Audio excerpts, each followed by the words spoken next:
Comprendre d'où vient cette pratique de l'assemblage, il faut remonter plus de 300 ans en arrière et rendre à Dom Pérignon ce que le champagne lui doit. Derrière les murs de l'abbaye d'Auvillers, le moine Pierre Pérignon a régné sur les caves pendant 48 ans. Dom Pérignon mélangeait les vins ou les raisins des différentes parcelles des environs de manière volontariste.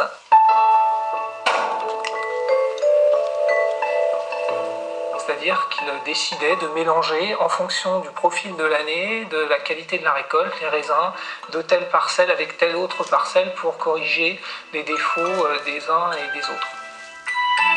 La qualité des vins de l'abbaye s'en est immédiatement ressentie. Leurs prix ont été multipliés par 10.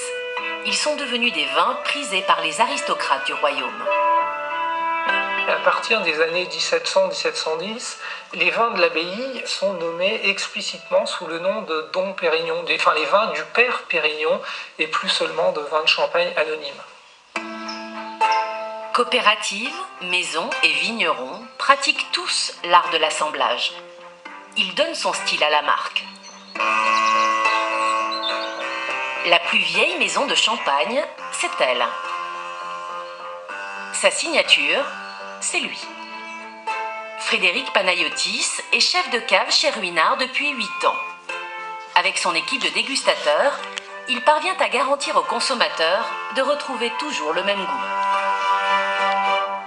On estime que le consommateur fidèle de Ruinart attend ce goût, chez nous c'est la fraîcheur aromatique. C'est, je pense, l'élément qui signe vraiment les vins de la maison grâce au cépage chardonnay.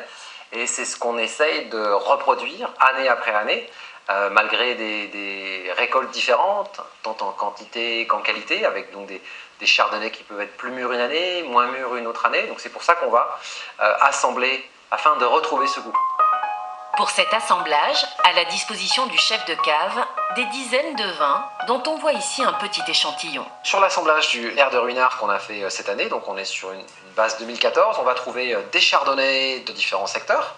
On va trouver un petit peu de meunier qui va apporter cette rondeur, ce fruité assez charnu. Et puis on va également avoir des pinots noirs de l'année de différentes régions.